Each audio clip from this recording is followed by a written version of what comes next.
आजकल के जो टॉप कॉलेजेस हैं जैसे आईआईटी है, ट्रिपल आईआईटी है और इंडिया के जो भी टॉप कॉलेजेस हैं, तो उनके बराबर उनको ला सकता है डीएसए सीखने के बाद? Okay, let me make one thing very clear. Hello everyone, welcome to our channel Gradus India. This is Kushakriti Chopra and today's podcast topic is DSA Roadmap. So let's welcome our guest Praveen Mani, who is working as an SDE at Amazon, and he is renowned Mang and problem solving expert who has trained 1,000 plus students to crack top MNCs. We are excited to have him here.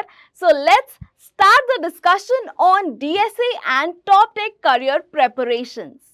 Hello Mr. Praveen Mani, how are you? I'm very well, thank you. So आपको कैसा लग रहा है यहाँ आज हमारे podcast में आके? Feels very exciting. I'm glad to be here. Okay so मेरा पहला क्वेश्चन आपसे यही है कि जब हम छोटे होते हैं तो एक चाइल्डहुड ड्रीम होता है कि मुझे बड़े होके कुछ ना कुछ तो बनना है, तो आपका चाइल्डहुड ड्रीम सक्सेसफुल हुआ? During my childhood, I never imagined that I'll be stepping forward in this tech careers. Okay. At that moment, I was fully inclined towards going into either defense, either Air Force or either in any form of defense. But yeah, then suddenly I was preparing for that for my NDA preparations during my 11th and 12th standards. Then I cleared my NDA exams. I was about to go for SSB. But during that time, I was also giving JE and JE advanced exams. So I got selected in a decent college. So at that moment, my family, my relatives, all of them suggested that you should focus on this stream. So that's how I got introduced to a tech college. Oh, great. So, as you are still working with Amazon, so how is your experience? How did you got that opportunity to get into this big, MNC? So from my first semester onwards, I started coding and tried to create some kind of projects and all. Okay. But eventually, as my friends were getting internships in good companies, or someone was getting a GSOC and all, during that time I prepared myself entirely for DSA. Okay. So I prepared like rigorously in DSA and I started competitive programming and all. So eventually I got better at it. So then finally when I tried for internships, I was interned as a SDE intern. And then I also did another internship for a front-end developer. Eventually, I got to understand how things work. Then finally, I gave a chance and I targeted off-campus placement. So Amazon had that opening at that time. So I tried for that. So that's how I got introduced. Got it. So I just wanted to know, like, people are trying, students are trying, like working professionals, if I talk about working professionals or students, so they have a dream to get into these such big MNCs. So what is one thing you want to share to those people कि उन्हें exactly क्या करना चाहिए to get there? So if you are a college student or like at any professional career of your life, Yeah. DSA is must. If you want to get into Mang, any big tech company, DSA is must. So Okay. that is my only advice. Great. So I want to know that जो tier 2 colleges होते हैं, tier 3 colleges होते हैं, उनमें 4 साल coding पढ़ने के बाद भी वो पर्टिकुलर चीज़ क्रैक नहीं होती, इसमें क्या कुछ ड्रॉबैक रह रहा है या क्या ऐसा प्रॉब्लम है? क्यों, क्या वजह है इस चीज़ का? So basically, during our college time, we are not being taught really about coding Okay. and how actually industry projects are built. Hmm. We are being taught about how systems are built, how a particular language is working, how designing is working, but not actually what is being asked in your interviews. For that, we need to give our dedicated time and efforts for that particular domain. For example, if we want to get into Mang, we have to focus entirely in problem solving in DSA. If you want to get into AI or backend or front end, whatever technology you are interested in, you have to focus in that. So that is the key difference. In our entire college life, we are being taught theoretical knowledge. क्या सिर्फ programming में language आना enough है या DSA भी एक game changer बन सकता है? So initially, if you want yourself to get started, knowing any one programming language is more than enough. आपको कोई भी एक प्रोग्रामिंग लैंग्वेज आनी चाहिए. You can choose Python, C++, Java, JavaScript, any kind of language. Just you need to know the basics, how the basic flow is working, how for, while, if and else statements are working, what is break condition, how to use continue statement. Only this much is enough. If you are able to print hello world, if you are able to print 1 to 10, if you are able to check if it's a palindrome or not, these are the basic questions. If you know this much, then you are actually good to go. The main thing is how you are actually using this programming language. If you are targeting for a developer, let it be backend developer or front end developer, you have to create projects for that. For example, if you want to be a front end developer, you can choose React or JavaScript. You practice those languages. If you want to improve your competitive programming skills, or if you want to get into Mang, then you dedicatedly have to practice for problem solving and DSA problems.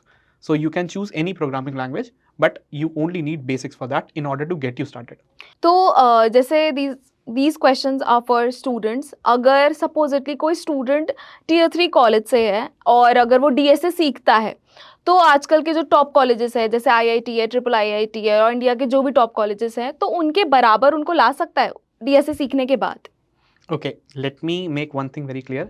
Yeah. In tier 1 colleges and tier 3 colleges, syllabus is entirely same. Okay. जो आपको syllabus में पढ़ना है वो बिल्कुल same है. हम्म. आपका DSA एक सिर्फ सिलेबस है जो आपको कॉलेज में पढ़ाया जाता है, and that too with basics. It is just your skills and your determination कि आप उसको कितना आगे लेके जा रहे हो. अगर आप उसमें ज़्यादा प्रैक्टिस करेंगे, it will make you a good problem solver, it will make you a good decision maker, it will make you a good logical, it will improve your logical ability. तो आपको उस पार्ट पे ज़्यादा ध्यान देना है. उसके लिए हमारे पास डिफरेंट प्लेटफॉर्म्स हैं, हमारे पास different I would say like हमारे पास आर्टिकल्स हैं, वेबसाइट्स हैं जहाँ पे आप प्रैक्टिस कर सकते हो, आप सोच सकते हो. वही आपको प्रैक्टिस करने हैं. Okay, so now I can say that कि ये बात सच है that college syllabus is not, so ये बात सच है मतलब कि college syllabus is not equal to industry skills. I can say that now. Correct. Okay. So okay, जो फ्रेशर्स हैं वो DSA से डरते क्यों हैं, या उनको बाद में क्यों ऐसा रियलाइज होता है कि उनको DSA स्टार्ट पहले ही कर लेना चाहिए था? ऐसा क्या है? क्योंकि you must have came across many students कि जिन्होंने बोला होगा कि हमने लेट कर दिया, क्या अभी भी हमें वो अपॉर्चुनिटी मिल सकती है या नहीं. आई एम श्योर ऐसा कुछ सुना ही होगा आपने. तो ऐसा क्यों है, आपको क्यों लगता है? करेक्ट. सो ऐसा सबके साथ होता है. ये कुछ बच्चे हैं जो बस क्वेश्चन पूछ देते हैं, बट होता सबके साथ है. सबको फील होता है कि एक टाइम पे उन्होंने लेट कर दिया, या फिर जो वो प्रैक्टिस कर रहे हैं वो उनके लिए इनफ नहीं है. इसका बहुत सिंपल सा रीज़न है, because they do not know the proper format how they have to actually prepare. वो लोग स्टार्ट कर देते हैं अपनी जर्नी, वो स्टार्ट कर देते हैं, बट उन्हें पता नहीं होता कि where they have to stop, where they have to put the full stop. We have infinite domain in every particular technology. अगर आप कोई लैंग्वेज पिक कर रहे हैं, we have infinite libraries, we have infinite frameworks. अगर आप उसी को प्रैक्टिस करते रहेंगे, देन आपका सारा टाइम उसी में चला जाने वाला है. ओके. अगर आपने कोई लैंग्वेज पिक करी है, दैट इज योर स्टेप 1. अगर आपने लैंग्वेज पिक करी है, just give yourself a week or less than that. That is more than enough to get your journey started, and that is more than enough. उसके बाद सारा आपको practice करना है, आपको ध्यान देना है कि आपने कैसे क्वेश्चंस पिक कर रहे हैं. फॉर एग्जाम्पल, अगर अभी किसी को ऐसा फील होता है कि क्वेश्चन वो कर रहे हैं बट वो पीछे वाले क्वेश्चन भूलते जा रहे हैं, या फिर हर क्वेश्चन वो सॉल्व कर रहे हैं बट उनका प्रोग्रेस उतना इंप्रूव नहीं हो रहा. अगर वो किसी कॉम्पिटेटिव प्लेटफॉर्म पे कोडिंग कर रहे हैं, तो उनको लगता है कि मैं सिर्फ A लेवल या B लेवल वाले क्वेश्चन सॉल्व कर रहा हूँ, बट इसके आगे मैं नहीं जा पा रहा हूँ. ये सारे प्रॉब्लम्स उन्हीं को फेस होते हैं जिनके पास कोई प्रॉपर स्ट्रक्चर नहीं होता. वो क्वेश्चंस के डॉट्स को कनेक्ट नहीं कर पाते, आगे वाला क्वेश्चन को पीछे वाले क्वेश्चन से कनेक्ट नहीं कर पाते, या फिर उन्हें पता नहीं चलता कि ये वाला क्वेश्चन जो मैंने सॉल्व किया इसमें ये डेटा स्ट्रक्चर यूज हो रहा है, ये इस पैटर्न का क्वेश्चन है. इसीलिए it is very important that we follow a proper structure and a proper road map. Got it. मेरे को आपकी इसी बात में से एक क्वेश्चन दिमाग में आया है कि अब बहुत सारे स्टूडेंट्स होते हैं जो 10-15 क्वेश्चन सॉल्व करने के बाद उनको वो रिजल्ट नहीं मिलता and they feel very demotivated, right? तो what is according to you, उनको आप क्या बोलना चाहोगे? क्योंकि फिर वो स्टेप बैक करने लगते हैं, फिर वो बैक टू ज़ीरो हो जाते हैं. तो व्हाट डू यू थिंक कि कंसिस्टेंसी इज इम्पॉर्टेंट या स्पीड इसमें इम्पॉर्टेंट है? क्या एक आप गाइडेंस देना चाहोगे उनको कि वो बैकवर्ड दोबारा ना सोचे या डीमोटिवेटेड फील ना करें? Exactly my point. जब भी आप सर्टन नंबर ऑफ क्वेश्चंस करते हैं and you don't see the progress, you get discourage. आप उसमें मोटिवेशन नहीं कर पाते, मोटिवेट नहीं हो पाते, and you somehow discontinue it. और जब आपने इसको छोड़ दिया, then again at some moment of time you start again, तो आपको लगता है कि मेरे को दोबारा प्रिपेयर करना पड़ेगा. यही सारे रीजंस हैं कि काफ़ी सारे बच्चे कभी ना कभी DSA की जर्नी स्टार्ट तो करते हैं, बट वो उसको कभी भी एंड नहीं कर पाते. They know where to start but they do not know where to stop. अगर आप एक प्रॉपर स्ट्रक्चर्ड फॉर्मेट में प्रिपेयर करेंगे, आपको पता है कि मैंने अभी ये वाला डेटा स्ट्रक्चर उठाया है, तो इसमें मैंने इतने सारे पैटर्न्स हैं, इस पैटर्न के 10 क्वेश्चन मैंने प्रैक्टिस कर लिए, then I am very confident कि 11th क्वेश्चन में यू विल रियलाइज कि भाई मेरा इस पैटर्न का कोड और लॉजिक बिल्कुल सेम था. In entire 10 questions I have used the same code base और same logic in all the 10 questions. That will give you a huge confidence कि मैंने अभी तक जो किया I can see it, I can implement it. इसके अब बाद अभी आप कभी ब्रेक भी ले लोगे इसके बाद, then you try to come back again at that moment of time. आपको सिर्फ उसका लॉजिक देखना है. यू योरसेल्फ विल रियलाइज कि इसके 10 के 10 मैंने क्वेश्चंस करे थे, उसका पैटर्न ऐसे था. जो भी आपका डायग्राम, आपका ड्राई रन, आपका विजुअलाइजेशन, वो सारा आपके दिमाग में अपने आप विजुअलाइज हो रहा होगा. इसीलिए बहुत जरूरी है कि आप एक प्रॉपर स्ट्रक्चर्ड फॉर्मेट में प्रैक्टिस करें, ताकि आप उससे एक तो आपको पता चले कि मेरा सही पाथ है, सही ट्रैक है, I am on the right path. आपने माइलस्टोन 1 अचीव किया, अब उस माइलस्टोन के बाद अगर आपको ब्रेक लेना लीजिए, नहीं तो आप माइलस्टोन 2 की तरफ जाइए. But it is very important to know where is the milestone, हमारे माइलस्टोन्स क्या हैं. So that's how you can get yourself encouraged and motivated. True. I hope whatever you said, it will be advisory to people who get demotivated. And क्योंकि पीछे हटना किसी भी चीज़ से it's not that good solution, क्योंकि अगर आप किसी जगह पे जा रहे हो so you should have that focus. कभी कभी अप्स एंड डाउन्स ऑब्वियसली हर जगह रहते ही है. तो मुझे इसी के बीच में एक और क्वेश्चन ये पूछना है कि जो कंपनीज हैं डीएसए के बारे में क्यों पूछती हैं, जबकि एक्चुअल रियल जॉब में जब आप एंटर करते हो तो फ्रेमवर्क से यूज होते हैं. तो ये क्या है, ये समझ नहीं आया मुझे. So basically, कोई भी company, at least for man companies, they do not judge you on the basis of what language you are using, what kind of code you are implementing. They just want to see your thought process. They just want to see how you are actually approaching the question. मैंने कितने सारे ऐसे interviews दिए हैं जहाँ पे किसी question का प्रॉपर आंसर था ही नहीं. They did not wanted the answer. For example, अगर आपको कोई पूछे कि how many balls you can fit inside a airplane, इसका कोई लॉजिक ही नहीं, इसका कोई आंसर ही नहीं है. They just want to see how you are actually approaching the question. वो मेरे से जानना चाहता है कि क्या मैंने उनसे प्रॉपर फॉलोअप क्वेश्चन पूछ पा रहा हूँ. फॉर एग्जाम्पल, क्या वो एक प्राइवेट जेट है, क्या वो एक एयरलाइन का एयरप्लेन है, क्या उसके डायमेंशंस में नॉर्मली कैलकुलेट कर पा रहा हूँ, उसके जस्ट नॉर्मल एस्टिमेशन में कर पा रहा हूँ. उससे मैं पूछ रहा हूँ कि आपको कैसी बॉल हमें फिट करनी है, pink ball, tennis ball, basketball, football, सबके डायमेंशन अलग हैं. उसके अकॉर्डिंग मैं उसकी लेंथ एंड ब्रेथ नाप सकता हूँ, उसकी वॉल्यूम मैं कैलकुलेट कर सकता हूँ, उसका सर्कमफेरेंस कैलकुलेट कर सकता हूँ. ये सारा लॉजिकल प्रोसेस होता है. किसी भी क्वेश्चन को मैं स्टार्ट कहाँ से कर रहा हूँ एंड किस डायरेक्शन में लेके जा रहा हूँ. At the end of the day interviewer उस कैंडिडेट को हायर करना चाहता है जिसके साथ वो सोचता है कि अगले दिन से मैं इसके साथ काम कर सकूं. यानी कि जो भी मैं क्वेश्चन या फिर जो भी मैं फीचर इसके पास ला रहा हूँ, जो भी मैं इसके पास आर्किटेक्चर ला रहा हूँ, इसके साथ मैं प्रॉपर डिस्कशन कर सकता हूँ.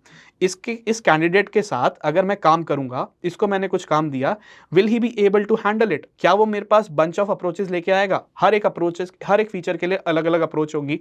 सपोज आपके पास एक फीचर उसने दिया, आपको सर्च बॉक्स बनाना है, उसके 4-5 आपने अप्रोचेस दिए, 4-5 आर्किटेक्चर दिए, हर एक डिजाइन, हर एक आर्किटेक्चर के आपने प्रोज एंड कॉन्स दिए, उसके साथ प्रॉपर डिस्कशन करी. फाइनली आप दोनों ने आपस में डिस्कस करने के बाद आप लोग एक रिकमेंडेड अप्रोच पे आए.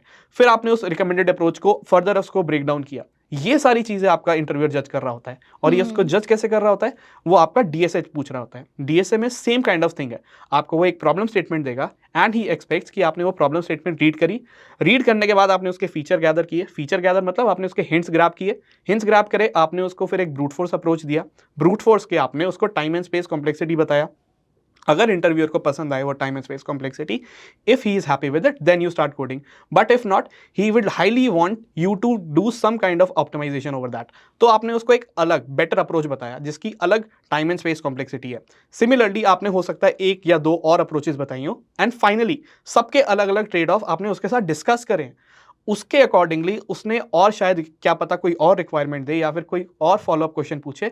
उसके बाद आप लोग अल्टीमेटली दोनों म्यूचुअल एग्रीमेंट के बाद एक ऑप्टिमल सोल्यूशन पे आएंगे, उसका time and space complexity discuss करेंगे and finally you will start coding. That is what the interviewer is judging. Also अब जब आपने फाइनली उसको कोड कर दिया है, ही वांट्स टू चेक क्या आपने सारे कॉर्नर केसेस चेक करें हैं, क्या आपने एज केसेस चेक करें. वो कैसे कर सकते हो? आपको कोड लिखने के बाद, लिखने से पहले एक बार ही ड्राई रन करना है और कोड लिखने के बाद दोबारा उस पर ड्राई रन करना है. आपको अपने आप से चेक करना है कि आपने सारे टेस्ट केसेस पास करें, आपने सारे एज केसेस, सारे कॉर्नर केसेस फुलफिल करें कि नहीं करे तो आप अपना एक छोटा सा सैम्पल टेस्ट केस एग्जाम्पल उसके साथ दीजिए. इन सब चीज़ों से वो आपको जज कर रहा होता है. ग्रेट. तो क्या डीएसए सिर्फ प्रोडक्ट बेस्ड कंपनीज के लिए इम्पोर्टेंट है या सर्विस बेस्ड के लिए भी इम्पोर्टेंट है? DSA generally inter product based company में पूछा जाता है, बट इट अच्छा। Is equally important for service based companies also. Okay. DSA को काफी लोग सोचते हैं कि it is just a set of question जिसको हमें प्रैक्टिस करना है या फिर जिसको हमें याद करना है। Absolutely not. Okay. DSA is a your problem solving ability. आप क्वेश्चन को कैसे, प्रॉब्लम को कैसे अप्रोच कर रहे हैं, आपकी लॉजिकल एबिलिटी कैसी है, आप सोचते कैसे हैं, आप इंट्यूशन कैसे बिल्ड कर रहे हैं। It is all about that. How you are actually thinking, that is being judged by your DSA। और यही हर सर्विस बेस्ड कंपनी या प्रोडक्ट बेस्ड कंपनी में यही इंपॉर्टेंट होता है कि आपको कोई प्रॉब्लम दी है, आप उसको कैसे सॉल्व कर रहे हो। हर एरर, हर बग, हर इशू, हर फीचर अपने आप में अलग होता है। हर किसी का, हर कंपनी का कोड बेस अलग होता है।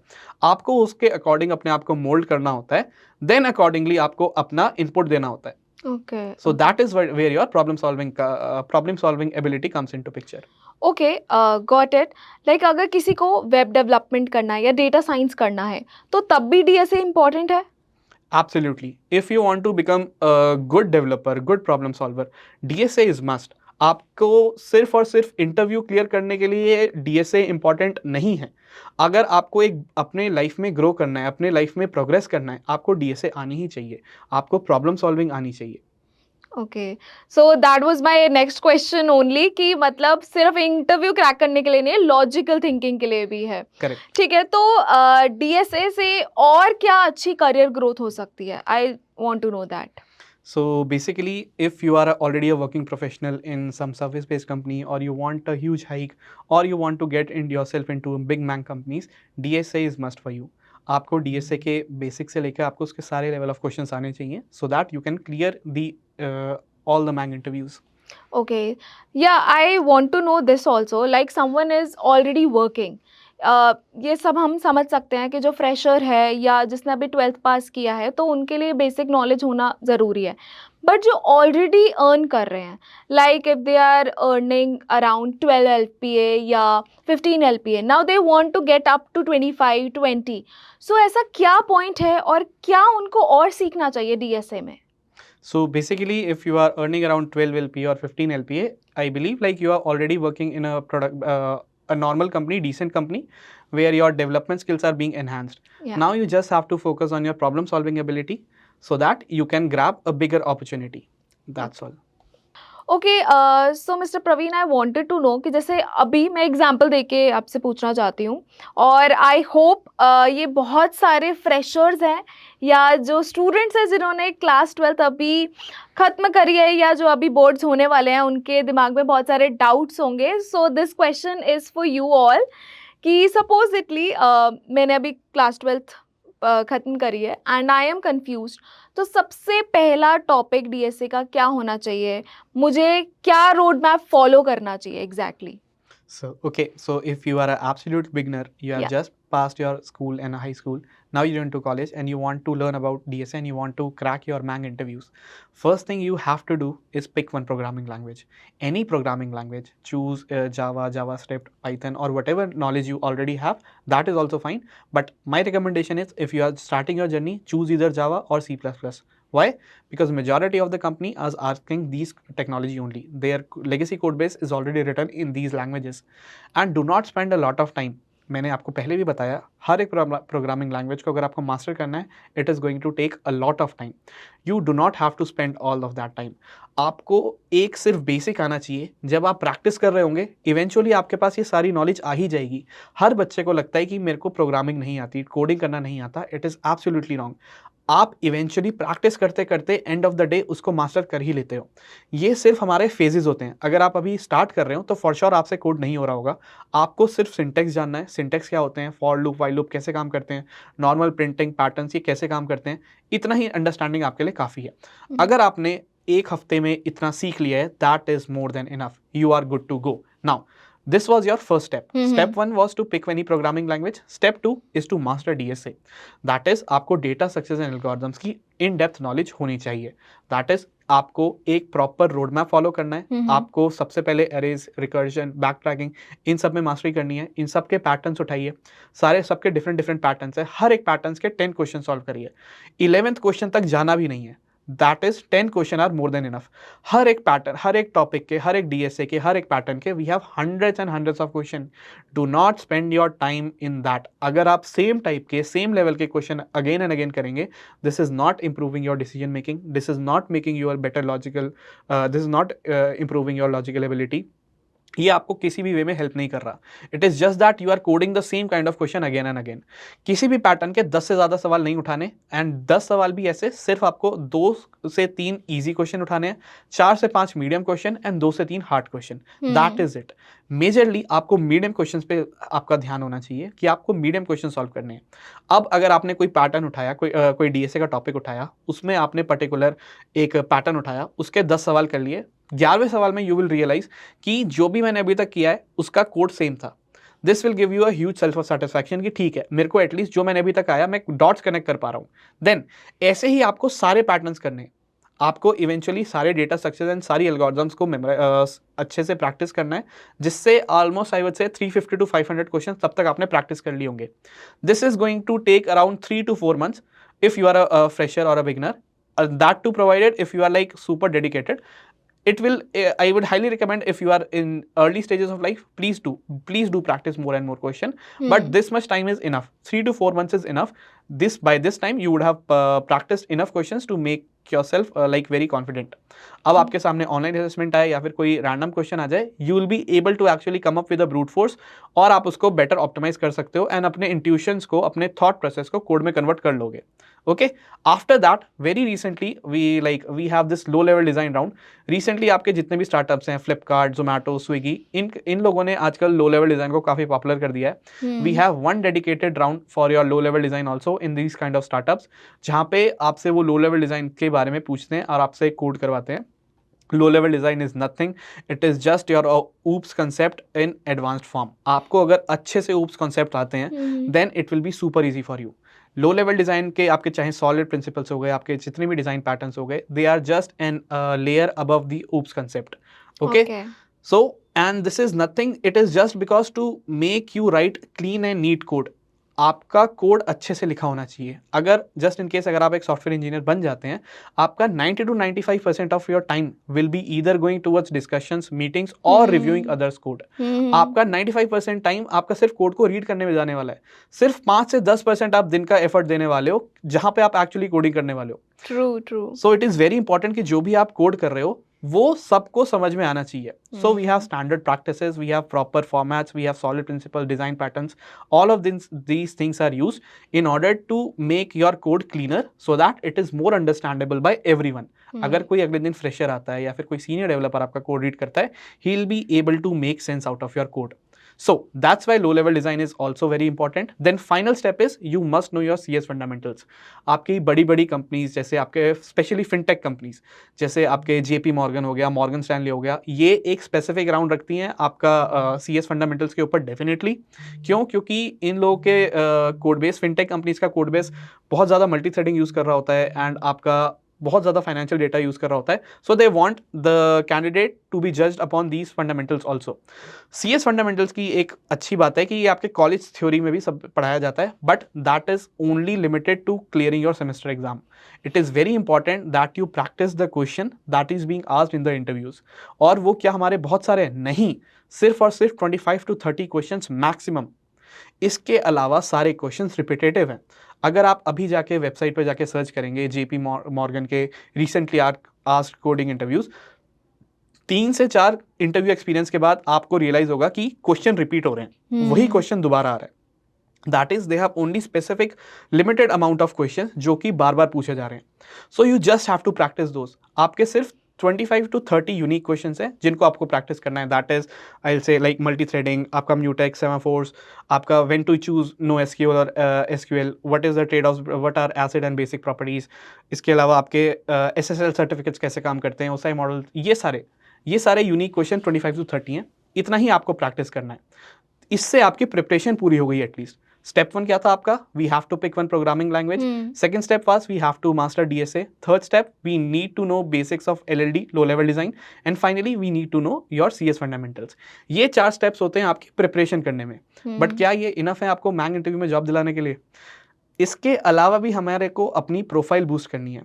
ऑन अ डेली बेसिस आपका, फॉर एग्जांपल अमेजोन का अगर मैं एग्जांपल लूँ, कोई भी बड़ी कंपनी का आप एग्जांपल लीजिए, एक SD1 पोजीशन के लिए there are thousands of candidate applying on a daily basis. Of course. आपका एक दिन में हजारों कैंडिडेट सेम पोजीशन के लिए अप्लाई कर रहे हैं, that means there is a like a top notch competition. Exactly So exactly. that is why it is very important for everyone who is preparing to stand out of the crowd. उसके लिए आपको अपना resume strong करना है। आपके resume में projects अच्छे होने चाहिए, आपका रिज्यूमे का फॉर्मेटिंग, अलाइनमेंट, टेम्पलेट, ये सब अच्छा होना चाहिए। एक दिन में अगर हजारों रिज्यूमे आ रहे हैं, वो 900 ऑफ देम रिज्यूमे, उससे भी ज़्यादा आपका ATS रिजेक्ट कर देता है। ATS means your application tracking system. अगर आप इन बड़े प्लेटफॉर्म से अप्लाई करते हैं अपना रिज्यूमे, तो आपका एक एप्लीकेशन ट्रैकिंग सिस्टम होता है जो आपके कोड के आपका रिज्यूमे का अलाइनमेंट, आपका इंडेंटेशन, आपके आपने जो भी कीवर्ड या फिर स्किल्स अपने मेंशन किए हैं, क्या वो आपके जॉब डिस्क्रिप्शन से मैच कर रहे हैं नहीं कर रहे, इन सब के अकॉर्डिंग आपका एक स्कोर कैलकुलेट करता है। वो स्कोर अगर क्वालिफाई कर रहा है तभी आपका रिज्यूमे सेलेक्ट होता है, वरना आपका रिज्यूमे रिजेक्ट हो जाता है। दैट इज आपका less than out of 1000, less than 100 resumes are actually being seen by your HR। आपका HR 100 से भी कम रिज्यूमे देख रहा होता है। अगेन, अगर आपका रिज्यूमे HR देख भी रहा है, ही और she only spent maximum 5 seconds on every resume. That is on an average 3 to 4 seconds every HR spends on one particular resume. आपको अपने रिज्यूमे में इम्पैक्ट डालना है। अगर आप वर्किंग प्रोफेशनल हैं, आपने इंटर्नशिप कर रखी है, या फिर आप कॉलेज के फ्रेशर्स भी हैं, आपको ऐसे प्रोजेक्ट डालने हैं जो कि एक्चुअली HR या फिर आपके रिक्रूटर या फिर आपकी जॉब प्रोफाइल के लिए रेलिवेंट हो। अगर आप वर्किंग प्रोफेशनल है, आपने प्रोजेक्ट्स डालिए, उसका इम्पैक्ट डालिए, आपने कितनी लेटेंसी इंप्रूव करी, आपने कितना TPS रिड्यूस किया, आपने क्यों कैशे यूज किया है, क्यों यूज किया है, ये सारी चीजें डिटेल में डालिए। आपने कोई फीचर लॉन्च किया है, आपने उसको कैसे टेस्ट किया, आपने उसको कैसे डिप्लॉय किया, आपने उसको CI/CD पाइपलाइन यूज की कि नहीं की, ये सारी चीजें आप वहां पे मेंशन कीजिए, ताकि HR को पता चले, आपके रिज्यूमे रीड करने वाले को पता चले कि इस इंसान को, इस कैंडिडेट को इस चीज के बारे में नॉलेज है। तब जाके आपका रिज्यूमे स्ट्रांग होता है। Okay, to make your resume strong you must need to add good projects. आपको उसमें अच्छे अच्छे टेक्नोलॉजी और स्किल्स एंड फ्रेमवर्क्स यूज करने हैं। Now once your resume is prepared, again it is very important to apply smartly. मैंने बताया एक दिन में हजारों लोग सेम पोजीशन के लिए अप्लाई कर रहे हैं। That's why it is very important you reach out to people. आपको रेफरल्स लेने हैं। Take referrals from your friends, take referrals from your seniors, take cold mail to HR managers, whoever you are communicating with. आपका LinkedIn profile इतना strong होना चाहिए कि आपके पास खुद ही नोटिफिकेशन आए कि यहाँ पे ओपनिंग है। मैंने मेरी फर्स्ट इंटर्नशिप जब फ्रंट एंड डेवलपर की फ्रंट एंड इंटर्न जब मैं बना था, that was entirely due to LinkedIn. मैं फ्रंट एंड के प्रोजेक्ट्स बनाता था, टू डू लिस्ट हो गया, चाहे कोई भी प्रोजेक्ट बना रहा हूँ, मैं सीधा सीधा लिंक्डइन पे डिप्लॉय करता था और अपने गिटहब पे डालता था। इससे क्या हुआ, एक फाइनली जब मैंने 3-4 प्रोजेक्ट डाल दिए, एक मेरा फाइनल प्रोजेक्ट था रिज्यूमे बिल्डर, उसको मैंने डिप्लॉय कर दिया था, उसका लिंक विंक सब था। उस पोस्ट को एक स्टार्टअप ने देखा, then they reached out to me, then they open my GitHub. उनको मेरे गिटहब पे पसंद आया, मैंने काफ़ी ओपन सोर्स कंट्रीब्यूशन कर रखे थे, मेरे थोड़े बहुत फॉलोअर्स थे उस time. Then they got impressed कि इस बच्चे को इस टेक्नोलॉजी पे आता है, he knows JavaScript and he knows React and Redux how they work, and they were actually hiring interns for that. So they reached out to me out of only LinkedIn. So it is very important to have a good profile on LinkedIn and GitHub and all the social network. आपका portfolio strong होना चाहिए. Okay, that's how you can stand out. So these are the 2 steps in order to get a call from MAM. So if I just quickly recap, आपको preparation करने के लिए 4 steps थे, that were you must pick a programming language. Then second step was you must master DSA. Third step was you need to know like little bit about low level design. Finally you need to know the CS fundamentals. ये 4 steps थे आपके preparation के लिए. Then finally how you can actually get an interview call. For that we have to build a good resume. आपके projects अच्छे होने चाहिए, आपका रिज्यूमे में प्रॉपर अलाइनमेंट, आपको गुड टेम्पलेट यूज़ करनी है। टेम्पलेट यूज़ करने के लिए हमारे पास डिफरेंट प्लेटफॉर्म्स है, फॉर एग्जांपल overleaf.com या बंच ऑफ प्लेटफॉर्म्स हैं। वहाँ जाके आप चूज़ करिए कि बेस्ट टेम्पलेट कौन सी है रिज्यूमे की, उसको चूज़ कीजिए, आपके पास सारे ऑप्शंस वहीं अवेलेबल हो जाएंगे। फाइनली आप डिफरेंट ऑनलाइन फ्री रिसोर्सेज हैं जहाँ पे आप अपने रिज्यूमे का ATS स्कोर जनरेट कर सकते हैं। चेक कीजिए आपने जो रिज्यूमे डाला है उसका ATS स्कोर कितना आ रहा है, उसको इंप्रूव कीजिए। ऐसे आपका रिज्यूमे इंप्रूव हुआ, and finally you had to apply smartly. उसके लिए आपको अपनी लिंक्डइन प्रोफाइल बूस्ट करनी थी, आपको अपना पोर्टफोलियो अच्छा बनाना था, आपको अपनी गिटहब प्रोफाइल इंप्रूव करनी थी, तब जाके there are chances that you might stand out. If you are even in tier 3, if you are from non tech background, अगर आपने ये सारी चीज़ें फॉलो करी, अगर आप स्टैंड आउट हो गए क्राउड से, definitely no one is stopping you to getting into MAANG. MAANG कभी भी ना तो आपकी डिग्री के पीछे भागता है, ना आपका बैकग्राउंड कैसा था वो देखता है। अगर आप स्कूल में है, कॉलेज में है, वर्किंग प्रोफेशनल है, कोई भी बैकग्राउंड है, अगर आपके पास प्रॉपर स्किल्स है, अगर आप क्राउड से स्टैंड आउट कर रहे हैं, अगर आपका रिज्यूमे, आपका प्रोजेक्ट्स, आपके एक्सपर्टीज प्रॉपर हैं, आपके पास वो स्किल्स हैं, no one is stopping you to getting into MAANG. That is it. Thank you so much for this information. This is actually something जो अगर जो हमारे ये पॉडकास्ट देखेंगे viewers, and I am sure जितने भी डाउट्स हैं आप सभी के जो वर्किंग प्रोफेशनल्स हैं, और the pointer you mentioned on resume 1, तो एक्चुअली लोगों को आधा टाइम नहीं समझ आता कि उनका रेज्यूमे क्यों रिजेक्ट हो रहा है. You actually mention the key pointer, और ये पॉडकास्ट एक्चुअली उनके लिए बहुत यूज़फुल होगा, and all this is because of mister Praveen. So I wanted to know, जैसे कि आपने as you started and my question was particularly for the students, अब जो स्टूडेंट्स 12th पास कर चुके हैं या अभी जो पढ़ रहे हैं, एंड जो कॉलेजेस में भी हैं, अब कॉलेजेस का क्या रहता है, they have to follow the college, right, they have to do the internships as well because उनके प्रोजेक्ट्स होते हैं, they have to register that, all that things they have to do. तो वो उस टाइम को कैसे मैनेज करें, studies को भी और अपनी इंटर्नशिप को भी, और साथ में if they want to add on the skills, DSA या जो भी चीज़ें होती हैं उनको आगे बढ़ने के लिए, तो ये टाइम मैनेजमेंट कैसे होना चाहिए? So basically, if you are a fresher from starting from a college like first semester onwards, Yeah. आपका initial first and second year में आपके पास उतना वर्कलोड नहीं होता. You still have time. आप, I know, like you are trying to figure out how the everything works, like college life कैसी होती है, या फिर आपके फेस्ट वगैरह में पार्टिसिपेट कर रहे हैं, जो भी है, just try to follow a road map. Either choose a boot camp, either go on a particular, we have multiple YouTube resources, we have multiple online platforms. Just try to code there, just see yourself progressing. अगर आप progress कर पा रहे हैं, आपको अपनी progress दिख रही है, then it is very very good. नहीं तो आप कुछ बूट कैंप्स ज्वाइन कीजिए, जहाँ पे आपको एक्चुअली एक प्रॉपर फॉर्मेट मिलेगा, आपको गाइडेंस मिलेंगी, आपके सीनियर्स या फिर जो भी आपका मेंटर है वो आपको गाइड कर रहा होगा, आपको टीचिंग असिस्टेंट सपोर्ट है, आपके जहाँ पे मॉक इंटरव्यूज ले रहे हैं या फिर आपका असाइनमेंट्स दे रहे हैं, वहाँ पे आप अपनी प्रोग्रेस को ट्रैक कीजिए. वहाँ से आपको इन्फॉर्मेशन मिलेगी कि या you are on the right path और नॉट. अगर आपका टाइम मैनेजमेंट में इश्यू हो रहा है, then try to focus in evening classes. आपके काफ़ी सारे जो मेंटरशिप या फिर कोर्सेज वगैरह होते हैं, they are schedule for evening time only. तो आप फोकस कीजिए कि आप इवनिंग में अपनी क्लासेस ले रहे हैं, and during the morning you are trying to solve 1 or 2 questions in the morning itself. Then during the afternoon time 1-2 सवाल आपने कॉलेज में बना लिए, या फिर आप फ़ोन लेके गए, आपने फ़ोन में क्वेश्चन देख लिए और ट्राइंग टू सॉल्व देयर. तो ऐसे आप प्रैक्टिस कर सकते हैं. अगर मैं अपना एग्जाम्पल लूँ, when I was during my college days, we use to practice on our self. हम लोग जब फर्स्ट सेमेस्टर में थे तब हमें नॉलेज नहीं था, तो me and my friend all together use to sit, we use to watch questions on our phone. College lectures में कुछ भी चल रहा होता था, बिहाइंड द सीन्स हम लोग बस क्वेश्चन प्रैक्टिस कर रहे होते थे कि ये क्वेश्चन बना नहीं बना, ये क्वेश्चन कैसे बनेगा. हो सकता है कुछ क्वेश्चन मेरे को आ रहे हो, कुछ क्वेश्चन उसको आ रहे हो, but this is not the recommended way. आप प्लीज़ कॉलेज में पढ़िए. ये सब Yeah. हम लोग प्रैक्टिस करते थे अगर हमें नहीं अच्छा लगता था, but the proper format should be, you should know the road map, you must know where to start.